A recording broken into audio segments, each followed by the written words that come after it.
বরাবরের মতো মিরপুর নাট্যাঙ্গনে আপনাদেরকে স্বাগতম।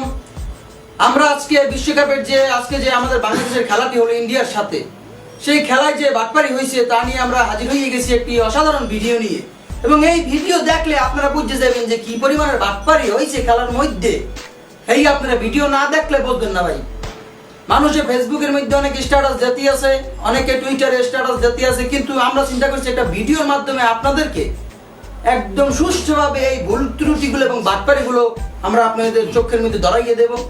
এবং যে দুই বাটপার আম্পায়ার আছে আমাদের মধ্যে, তো তাদের বাটপারি যে কি পরিমাণ বাটপারি তারা করছে তারা দেখবো। আমার দর্শক এই ইতিমধ্যে পরিবেশ নষ্ট হয়ে গেছে, একটু স্যান্ট মেরলি আসলে তাদের নাম নিলেও পরিবেশ গন্ধ হয়ে যায়। তো এই তো আমাদের সাথে আমাদের সিনিয়র অভিনেতা আছে মিরপুর নাট্যাঙ্গনের রেকিনা দিন, তিনি ইতিমধ্যে অস্ট্রেলিয়া যাইয়ে বাটপারদের সাথে ইন্টারভিউ নিয়ে আসছে, বুঝছেন? তো সেটা আপনারা দেখবেন একটু পরে। তো এই তো দর্শক, চলুন আমরা তাহলে ভিডিওটি দেখে আসি। আজকে আমরা দেখবো চুরি কাকে বলে, কত প্রকার ও কি কি। তো সবাই তো আমরা খেলা দেখছি। আজকে তো বাংলাদেশ আর ইন্ডিয়া ভার্সেস যে খেলাটা হয়েছিল, তো খেলার মধ্যে তো একটা টাক্কু আম্পায়ার আসলে না, ভোটকা আউট দেয় নাই। তো আজকে ভোটকাটারে নিয়ে আসছি আমাদের ইন্টারভিউর মধ্যে। তো ভোটকাটায় কেন আউট দেয় নাই সেটার তার সাথে একটা ইন্টারভিউ নেবো, তার সাথে একটু কথা বলবো। আচ্ছা দাদা, তো সুরেশ রায়নের যে এলবিডব্লিউ আউটটা, যে বলটা পিছের মধ্যে যে হান্দাইছিলে, তো তোমরা তো দেখতে আসছিলাম যে আউট, তো আপনি কি দেখতে আসছিলেন যদি একটু বলতেন ব্যাপারটা। তো ধন্যবাদ নাদিম সাহেব আপনার। আসলে ওই টাইমটা আসলে দেখতেছিলাম খালি ডলার আর ডলার। কারণ ভাই বিশ্বকাপ 4 বছর পর পর বিশ্বকাপ খেলা হয়, প্রত্যেকটা বিশ্বকাপে ম্যাচে ভাগে ভাই 2 থেকে 3টা। এই 2-3টা ম্যাচ আম্পায়ারগিরি করি, সেই কয়টা ভাই অর্ধেক ঘরে বাজারেরটা হয়, ঘরের বাজারেরটাও হয় না। আর ঘরের বাজারেরটা ওই বেগে আপনি বউ চাইটা, বাচ্চা চাইটা, লিপস্টিক, সোনো, পাউডার দিতে দিতে কিনতে কিনতেই তো টাকা বসে যায়। এলে চিন্তা করলাম, বউ চিন্তাও নালাম, কাইল ইন্ডিয়ারা ফোন দিয়ে যদি ম্যাচ ফিক্সিং করতে পারি তাহলে বলে অনেক ডলার দেবে। তো একটা ম্যাচ একটা এলবিডব্লিউ দিনে এত হয়েছে কি, একটা এলবিডব্লিউ দিনে তো অনেক টাকা পাইছি, হয়েছে কি দিছি এলবিডব্লিউ দিনে ওর মুখি আর। তো দাদা, তো মোরা তো দেখলাম যে বল গিয়ে দাগের মধ্যে লাগিয়ে গেছে, পাও দাগের মধ্যে লাগিয়ে গেছে। তা আপনি খেলোয়াড়দের বললে তো তোমার নাই যে বেটা তোরা মাঠের মধ্যে খেয়াল, দাগের হেপারে চলে যাইও না।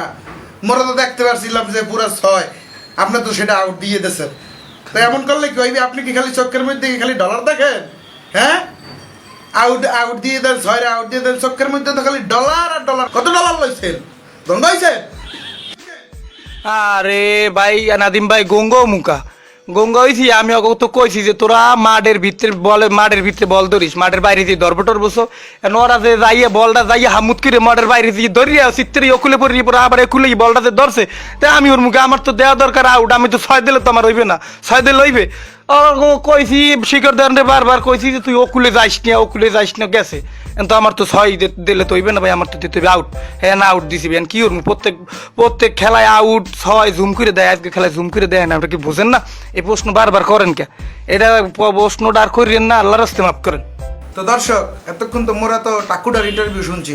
এখন তো মোরা শুনিয়েছি একটা পাকিস্তানি আলিমদার আছে না, ওই তো মগে অনেকটি আউট দেয় নাই। তো ওই কি কয় ইন্টারভিউতে, চলেন শুনিয়ে আসি, দেখি সে কি বলতে আছে। আচ্ছা দাদা, নুনুর নিচের বল কিভাবে নো বল হয় আমাকে যদি একটু বলতেন। আরে নাদিম ভাই, এই বললে মোরে আর লজ্জা দিয়ে না ভাই। মুই টাকা খাইছি, মন তো মোর তো আউট দিতে হইবে। মোর নুনুর তলে হোক আর মাথার উপরে হোক, ভাই আউট দিতে হইবে। যে পরিমাণ ক্রাইসিসের মধ্যে আছি ভাই, বাজারে গেলে মানে খালি পকেটে ফিরে আসি। এখন ভাই এইসব কথাবার্তা বললে আর লজ্জা দিয়ে এমনি খুব লজ্জার মধ্যে আছি। মানুষজন স্ট্যাটাস দিতে আছে ফেসবুকের মধ্যে, টুইটারের মধ্যে, এখন ভাই পচাইয়ে দিতে আছেন আরও। এইসব ভাই এইসব কথাবার্তা, উল্টাপাল্টা কথাবার্তা বাদ দেন ভাই, মানে মাফ করে দেন ভাই। এখন আপনারা দুজনরে বলতে আছেন যে আপনারা নিরপেক্ষ আছিলেন, তো এই কথা তো সবাই আমরা বুঝতে পারছি আপনারা যে কত বড় নিরপেক্ষ আছিলেন। তো আপনারা যদি দাদা নিরপেক্ষ থাকেন তাহলে তো দাদা সানি লিওন ভার্জিন। তো বিশ্ববাসী, মোরা তো আজকে খুব সুন্দর একটা খেলা দেখলাম, ওয়াও ধরনের একটা খেলা দেখলাম। রোহিত শর্মা আউট হইলে হয়ে যায় নো বল, আর মাহমুদুল্লাহ 6 মারলে হয়ে যায় আউট।